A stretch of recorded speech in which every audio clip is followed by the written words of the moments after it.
இந்த வீடியோல நம்ம எக்ஸல் எப்படி ஒர்க் பண்றது அப்படின்றத பார்க்க போறோம். எக்ஸல் ரெண்டு விதமா ஓபன் பண்ணலாம். விண்டோஸ் 10 இருந்துச்சுன்னா சர்ச்ல போயிட்டு எக்ஸல்னு டைப் பண்ணுங்க, ஓப்பன் ஆயிடும். வேற ஓஎஸ் இருந்துச்சுன்னா start all programs Microsoft Office, அதில் மைக்ரோசாஃப்ட் ஆஃபீஸ் எக்ஸல் அப்படி கொடுத்தீங்கன்னா அது ஓப்பன் ஆயிடும். ஸ்டார்ட் ஆல் ப்ரோக்ராம்ஸ் கொடுத்தோடனே இது மாதிரி விண்டோஸ் 10ல் எக்ஸல்னு இருக்கும். அதை கிளிக் பண்ணுங்க. கிளிக் பண்ண உடனே எக்ஸல் ஓப்பன் ஆயிடும். இப்போ பிளாங்க் ஒர்க் புக் இதை நம்ம கிரியேட் பண்ணிப்போம். ஜஸ்ட் அதை கிளிக் பண்ணுங்க. எக்ஸல் எதுக்கு யூஸ் ஆகுது அப்படின்னு பார்த்தீங்கன்னா ஃபுல் அண்ட் ஃபுல் கேல்குலேஷனுக்காக யூஸ் ஆகுது. ஒரு மார்க் லிஸ்ட் என்டர் பண்ணுறதா இருக்கலாம், அப்படி இல்லைன்னா சேலரி ஸ்டேட்மெண்ட், அட்டனன்ஸ் என்டர் பண்ணுறதா இருக்கலாம். இது போல் ஏகப்பட்ட கேல்குலேஷன் இருக்குது. எது வேணால் நம்ம யூஸ் பண்ணிக்கலாம். எக்ஸல் அப்படின்றது ஒரு கடல் போல் என்ன வேணால் நம்ம யூஸ் பண்ணிக்கலாம். ஓகே, எக்ஸல் ஓப்பன் பண்ண பிறகு இது போல தான் செல்லாக இருக்கும். ஒரு டேபிள் போல தான் இருக்கும் பார்க்கறதுக்கு. ஒவ்வொன்றும் ஒவ்வொரு செல் அப்படின்னு சொல்லுவாங்க. செல்லில் கிளிக் பண்ணுற இடத்துல கிரீன் கலரில் பார்டர் வந்திருக்கு பாருங்க, இது வந்து செல் பாயிண்டர் அப்படின்னு சொல்லுவாங்க. இந்த செல் பாயிண்டர் எங்கே இருக்கோ அங்கே தான் நம்ம டைப் பண்ணுறது வரும். என்ன வேணால் டைப் பண்ணலாம். நம்பர் டைப் பண்ணலாம், ஆல்ஃபபெட்ஸ் டைப் பண்ணலாம், எப்படி வேணால் நம்ம டைப் பண்ணிக்கலாம். ஒவ்வொரு காலம், இந்த வெர்டிகலாக இருக்கிறது வந்து காலம் அப்படின்னு சொல்லுவோம். ஒவ்வொரு காலமும் வந்து பார்த்தீங்கன்னா ஆல்ஃபபெட்ஸ் வந்து ரெப்ரசென்ட் பண்ணும். ஏ பி சி அப்படின்னு சொல்லிட்டு ரெப்ரசென்ட் பண்ணிட்டே இருக்கும். இதை தாண்டி போகணும் அப்படின்னா இப்போ இசட் வரைக்கும் இருக்கும் அப்படின்னு நம்ம நம்புவோம். அதுக்கு அடுத்ததும் இருக்கு, ஏஏ ஏபி, அது போல நிறைய இருக்கு. கண்ட்ரோல் ரைட் ஏரோ கொடுத்தீங்கன்னா கடைசி லாஸ்ட் காலம் என்னவோ அது வந்துடும். XFD இதுதான் வந்து லாஸ்ட் காலம். மறுபடியும் கண்ட்ரோல் லெஃப்ட் ஏரோ கொடுத்தீங்கன்னா ஸ்டார்டிங்ல வந்துடுவீங்க. அதே போல இந்த சைடு ரோவெல்லாம் எது ரெப்ரசென்ட் பண்ணுது அப்படின்னு பார்த்தீங்கன்னா நம்பர்ஸ். கண்ட்ரோல் டவுன் ஏரோ கொடுத்தீங்கன்னா இதோட லிமிட் 10 lakh சம்திங் இருக்கு.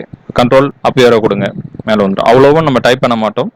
நம்ம டைப் பண்ணுறது குறிப்பிட்ட ரேஞ்சுக்கு ஒரு 100 வரைக்கும் தான் வரும். இல்லை பெரிய பெரிய டேட்டாஸ், நிறைய டேட்டாஸ்லாம் என்டர் பண்ண போகிறோம் அப்படின்னா அதிகமாக நம்ம யூஸ் பண்ணுவோம். சரி, ஓகே.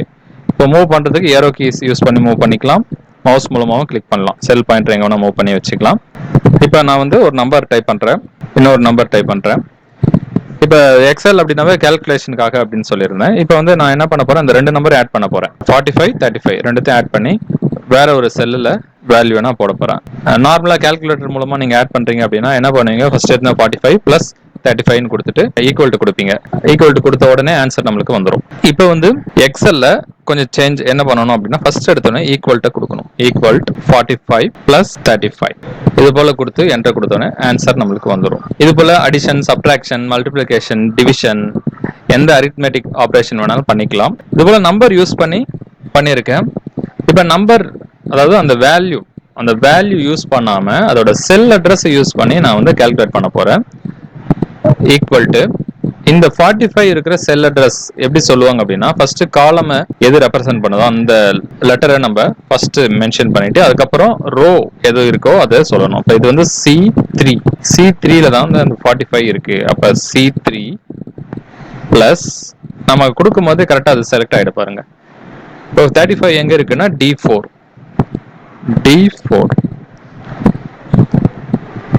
சேம் ஆன்சர் தான் வரும். அப்ப நம்ம அப்படியே யூஸ் பண்ணலாமே, எதுக்கு செல் அட்ரஸ் யூஸ் பண்றோம் அப்படின்னு சொல்லிட்டு ஒரு கொஸ்டின் வரும். ஒருவேளை இங்க நான் நம்பரை போய் சேஞ்ச் பண்றேன், 45 பதில் இப்போ 55ன்னு கொடுக்குறேன். கொடுத்தோடனே இங்க கீழே செல் அட்ரஸ் யூஸ் பண்ணி ஒரு கால்குலேஷன் போட்டேன். அந்த வேல்யூ வந்து கரெக்டா சேஞ்ச் ஆயிடுச்சு. இந்த செல்லில் என்ன வேல்யூ இருக்கோ அதுக்கேற்ற மாதிரி ஆன்சர் இங்க கரெக்டா வந்துடுச்சு. ஆனா மேல பண்ணது வந்து அங்க ஈக்குவல் டு 45 பிளஸ் 35 தான் கொடுத்தேன். அங்க இருக்கிறத பார்த்து நான் என்டர் பண்ணேன். அதனால அங்க 80 அப்படிதான் இருக்கும். இந்த இது சேஞ்ச் ஆகாது. அதனாலதான் எக்ஸல் பொறுத்த வரைக்கும் மோஸ்ட்லி செல் அட்ரஸ் யூஸ் பண்ணி பண்ணுவாங்க. இப்போ மார்க் லிஸ்ட் என்டர் பண்றோம் அப்படின்னும் பொழுது செல் அட்ரஸ் யூஸ் பண்ணி டோட்டல் கண்டுபிடிச்சு வச்சுக்கலாம். இப்போ ஒருவேளை மார்க் யாராவது தப்பா டைப் பண்ணிருக்கோம், அதை சேஞ்ச் பண்ணணும் அப்படின்னு சேஞ்ச் பண்ணீங்கன்னா டோட்டல்லையும் சேஞ்ச் ஆகும். ஒருவேளை பர்சன்டேஜ் கண்டுபிடிச்சு வச்சிருந்தா அதுவும் சேஞ்ச் ஆகும். இது வந்து ஃபார்முலா பார். இப்போ நம்ம என்ன ஃபார்முலா டைப் பண்ணுமோ, இந்த அடிஷன், சப்ட்ராக்ஷன், இது எல்லாமே ஃபார்முலா அப்படின்னு சொல்லுவோம். என்ன டைப் பண்ணிருக்கோமோ அது இந்த இடத்துல வரும். எதனா சேஞ்ச் பண்ணா சேஞ்ச் பண்ணிக்கலாம். இப்போ நார்மலா அங்க போய் கிளிக் பண்றோம் அப்படின்னா இங்க வந்து பாத்தீங்கன்னா அதோட ரிசல்ட் தான் இருக்கும். இந்த செல்லுல ஃபார்முலா பார்ல என்ன டைப் பண்ணிருக்குமோ அது இருக்கும். ஓகே, இப்போ நம்ம வந்து இப்போ ஷீட் 1ல இருக்கோம். இப்போ இன்னொரு ஷீட் வேணும் அப்படின்னா இப்போ இது வந்து இந்த MS ஆஃபீஸ் வெர்ஷன் வந்து 2019. இதுக்கு முன்னாடி வெர்ஷன்ஸ்ல இங்கே இருக்கும் ஷீட் 2, ஷீட் 3 அப்படின்னு சொல்லிட்டு 3 ஷீட் இருக்கும். இப்போ இதுக்கு வேணும், இந்த இன்னொரு ஷீட் நம்மளுக்கு தேவைப்படுது அப்படின்னா பிளஸ் கொடுத்தீங்கன்னா போதும், ஷீட் 2 அப்படின்னு சொல்லிட்டு வந்துடும். ஷீட் 1ல இவ்வளோ நேரம் நம்ம டைப் பண்ணது எல்லாமே இருக்கும். ஷீட் 2 இதில் வந்து நியூவாக கூட நம்ம டைப் பண்ணிக்கலாம். ஷீட் 2ல நான் mark list 10th mark list type பண்ண போகிறேன். அதுக்கு என்னென்ன ஹெட்டிங் வேணுமோ அதை நம்ம டைப் பண்ணிடலாம். ஃபர்ஸ்ட் சீரியல் நம்பர், அப்புறம் நேம், அதுக்கப்புறமா ஒவ்வொரு சப்ஜெக்டா நம்ம டைப் பண்ண போறோம். 10th வந்து ஃபர்ஸ்ட் தமிழ், இங்கிலீஷ், அதுக்கப்புறம் மேத்ஸ், சயின்ஸ், சோசியல் சயின்ஸ். ஒரு சிலருக்கு வேற சப்ஜெக்ட் இருக்கும், அப்ப அதுக்கேற்ற மாதிரி நீங்க டைப் பண்ணிக்கோங்க.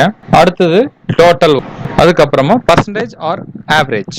நான் ஆவரேஜ்னு கொடுக்குறேன். இங்க மேல வந்து ஒரு ரோ விட்டுருக்கேன், ஏன்னா நம்ம ஹெட்டிங் டைப் பண்றதுக்காக. ஒரு சிலர் ஸ்டார்டிங்ல டைப் பண்ணிடுவாங்க, டைப் பண்ணிட்டாலும் பிரச்சனை இல்லை, இன்சர்ட் பண்ணிக்கலாம். இப்போ இங்க சீரியல் நம்பர் 1 2 3 4 இது போல எவ்வளவு ஸ்டூடெண்ட்ஸ் இருக்காங்களோ அவ்வளவு ஸ்டூடெண்ட்ஸும் நீங்க வந்து டைப் பண்ணிக்கலாம். டைப் பண்ணிட்டு ஸ்டூடெண்ட்ஸோட நேம்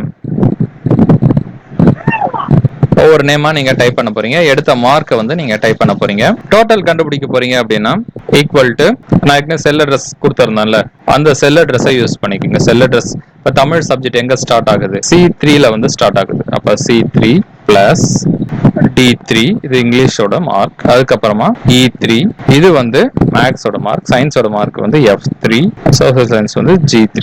அவ்வளவுதான். என்டர் கொடுத்தனா டோட்டல் நம்மளுக்கு கிடைச்சிடும். ஆவரேஜ் என்ன பண்றது அப்படின்னா equal to the total mark divide by 5. இதுதான் வந்து 10th மார்க் நம்ம போடுவோம். டோட்டல் மார்க் இருக்கிற இடம் இருக்கிற செல் அட்ரஸ் என்னன்னா H3/5. இப்படிதான் நம்ம ஆவரேஜ் கண்டுபிடிப்போம். இது போல நீங்க ஒர்க் அவுட் பண்ணி பாருங்க. 10 ஸ்டூடெண்ட்ஸுக்கு நீங்களே வந்து மார்க் என்டர் பண்ணுங்க. மார்க் என்டர் பண்ணி டோட்டல் ஆவரேஜ் ரெண்டுமே வந்து கண்டுபிடிப்பீங்க. இது வந்து 10th மார்க் லிஸ்ட் சொன்னேன். அதே போல 12th மார்க் லிஸ்ட் இதையும் நீங்க என்டர் பண்ணுங்க. என்டர் பண்ணி கால்குலேட் பண்ணி வைங்க. மீதியை அடுத்த கிளாஸ்ல பார்ப்போம்.